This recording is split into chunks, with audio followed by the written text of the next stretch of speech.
자, 워싱턴 DC에 박재영 박사 연결해 있는데요. 지금 워싱턴에서 어떻게 보고 있습니까? 남북 정상회담 쇼를 이제 대선 전에 어떻게든지 헐라는 여기서 분위기인데 미국에서는 어떻게 보고 있어요? 예.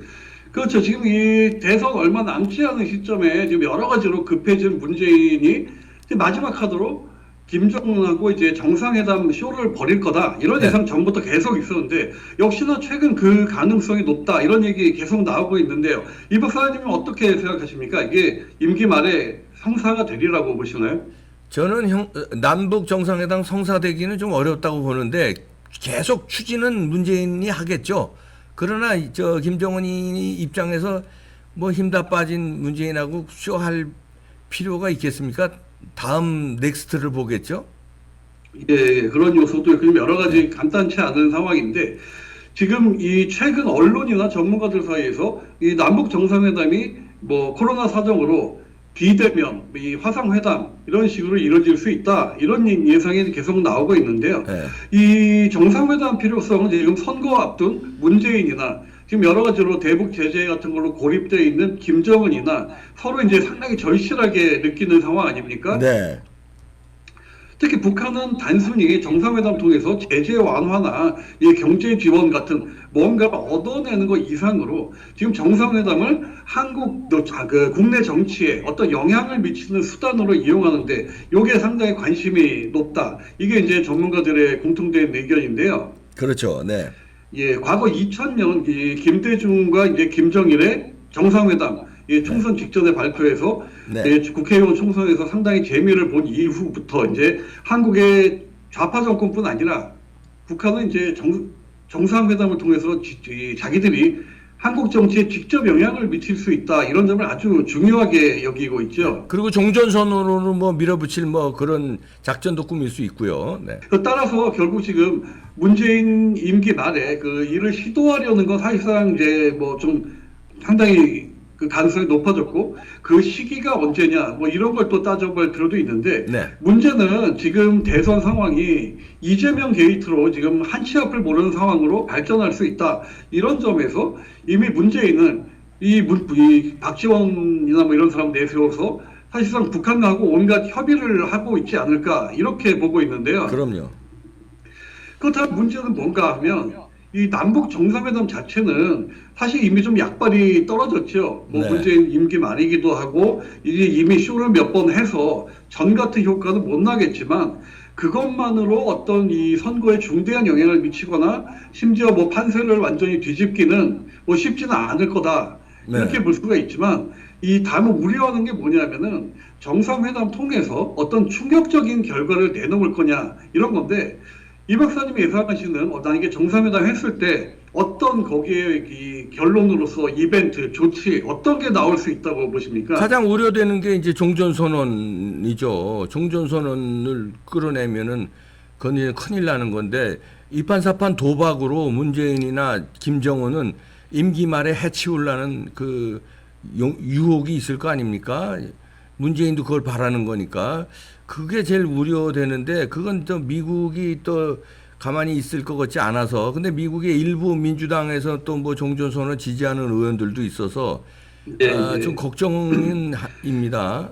지금 이게 정확한 지적인데요.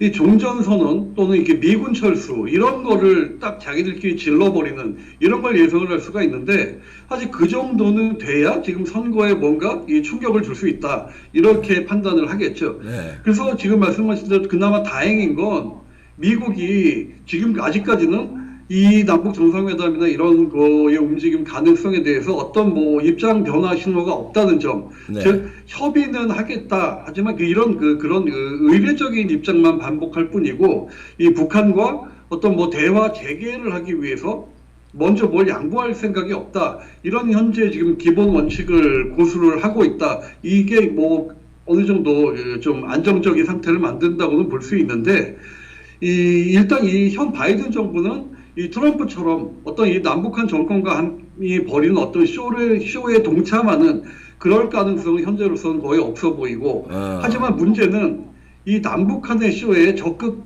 동참하지는 않겠지만 반대로 그걸 적극적으로 말릴 생각도 없어 보인다는 건데요. 네.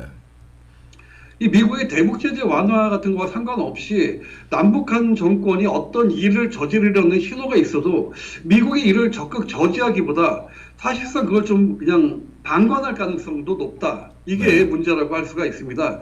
그러니까 이 또 더 큰 문제는 민주당과 그 바이든 정부 내에서 대북 제재 완화 등을 주장하는 일부 좌파 세력들이 네. 이 자기들이 적극 나서기 어려운 그런 상황에서 남북한이 알아서 자기들끼리 뭔가 딱 내놓기를 바라는 어떤 그런 모습까지도 지금 요즘 일부 나타나고 있는데 네.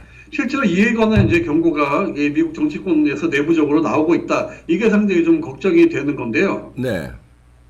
그리고 또 이런 상황 틈타서 이미 미국 내에 있는 이 미국 사람 또 한인들 중심의 여러 가지 종북 단체들이 많이 있던데 네. 이 사람들이 지금 종전선언, 미군 철수, 뭐 북한 제재 해제 이걸 외치는 목소리가 요즘 아주 날로 커지고 있습니다. 네. 이 사람들 뭐 백악관 앞에 가서 시위도 많이 하고 미국 그 정치권 의원들 대상으로 열심히 지금 로비를 하고 있는데요. 이 대선을 앞둔 한국 그리고 이 지금 여러 가지 어려움에 처한 북한 그리고 한반도 문제의 소극적인 지금 미국 등 여러 가지 상황 종합적으로 이 종북 좌파들 입장에선 지금 현재 이 상황이 뭔가 얻어낼 수 있는 이제 기회로 여기고 있다 이런 거죠. 예. 그래서 이제 종합적인 상황이 남북 정상회담의 그 실현 가능성을 대단히 높이고 있는데 이 문제는 이 자신들의 정치적 이익 또는 뭐 정권 유지를 위한 정상회담 쇼가 한국을 상당히 최악의 그 위험으로 밀어넣을 수밖에 없다. 이건데 네. 그 이유는 이 미국의 한반도 문제에 대해 미국이 지금 다소 애매하고 좀 소극적인 태도를 보이는 것하고 달리 이제 유엔을 비롯한 국제사회의 입장은 여전히 단호합니다. 네. 이 북한과의 대화를 하려고 뭐 제재 완화나 어떤 뭔가를 내주는 일은 전혀 고려하지 않는다. 이런 확고한 입장에 전혀 지금 변화가 없는데요. 유엔은 그런 입장 보이는 건 예. 다행이네요. 예. 예, 예. 따라서 만약 문재인이 김정은하고 어떤 이 국제사회의 공감 없이 정상회담 쇼를 벌이는 거는 이제 한국을 상당히 국제적인 왕따로 만드는 결과로 이어질 수밖에 없죠. 예, 그러네요. 예. 그리고 이게 어떤 문제가 있냐면 이렇게 되면은 미국한테는 오히려 한반도에서 발을 뺄 수 있는 좋은 구실을 제공하게 되겠죠. 그러니까 그걸 저 미국의 민주당 바이든 정권은 은근슬쩍 저 노리는지도 몰라요. 예, 예, 예. 예, 그리고 공화당은 물론 아니겠지만 그런데 유엔은 이제 전 세계를 볼 때 한미 동맹이 중요한 걸 아니까 정파적 이익을 떠나서 유엔 차원에서는 한미 동맹이 굳건한 거를 세계 평화에 이바지한다고 보고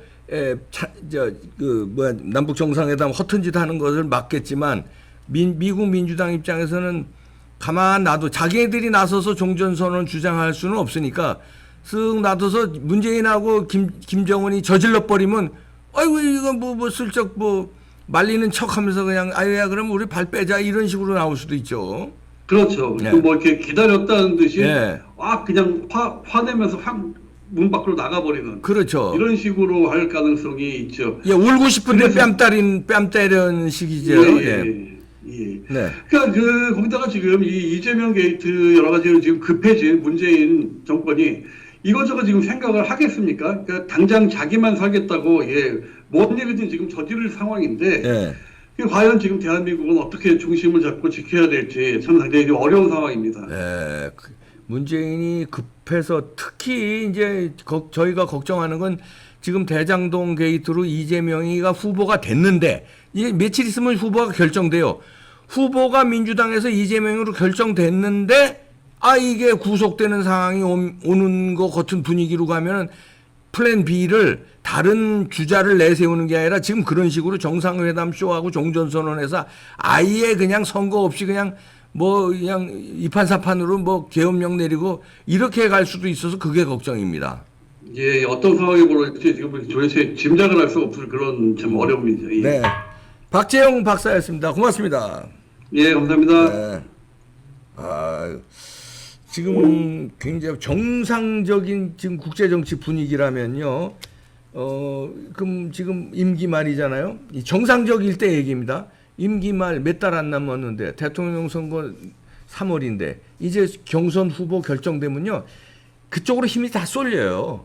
그러니까 후보 이제 조금 있으면 결정되잖아요. 그러면 김정은도 문재인하고 정상회담하는 건 아무 의미가 없거든요. 이재명으로 결정되면 차라리 이재명하고 하든가 이재명을 부르든가 그게 이제 정상적인 건데 지금의 남북한은 정상적인 국제 정치가 아니거든요. 특히 문재인은 정상적이지 않기 때문에 자 이런 상황에서 이재명이가 구속될 수도 있는 상황이 오면 민주당에서 청와대하고 특단의 드라이브를 걸 수 있습니다. 김정은한테 SOS 쳐서 우리 종전선언 가버리자. 그럼 막 소요 사태가 일어날 거 아닙니까? 저 같은 사람들도 가만 안 있잖아요. 종전선언 이러면 한미동맹 철수하라고 나올 텐데 이거 나라 망했다고 난리 날 건데 그러면 뭐 계엄령 하고 그냥 특단 뭐 그러면 뭐 저 뭡니까 정상적인 선거 없이 그냥 남북한 통합 이렇게 밀어붙일까봐 그게 겁납니다. 거기에 대장동 사태가 기름을 부을까봐. 그렇게 되면 미국은요, 아까 조금 전에 박재영 박사하고 얘기한 대로 울고 싶은데 뺨 때리는 식으로, 거기에 막대한 그 예산도 들어가고, 그 비난 여론도 많은데, 우리가 빼는 게 아니라 너들이 종전선언하고 나가라고 그러니까 우린 내정 간섭 안 할래, 그냥 나갈래, 이러고 나가고 그냥 주한미군은 일본으로 다 빼버리면은, 큰일이거든요, 우리는. 그게 걱정인데, 이 대장성 사태가요, 여러 가지로 큰 폭발력을 가지고 있습니다. 그냥 비리 사건이 아니에요. 그냥 이재명 하나 낙마 정도가 아닙니다, 이게. 엄청난 일이 벌어질 수 있는 뇌관이기 때문에, 여기, 잘 좀 국민의힘에서, 참, 보고 있을래나. 국민의힘 얘기만 나오면 힘이 쭉 빠집니다. 윤석열이라도 잘 보고 있어야 될 텐데 그 주변에 국제정치 감각을 가지고 위험성을 잘 직시하고 있는 참모가 있기를 바랍니다. 네, 마치겠습니다.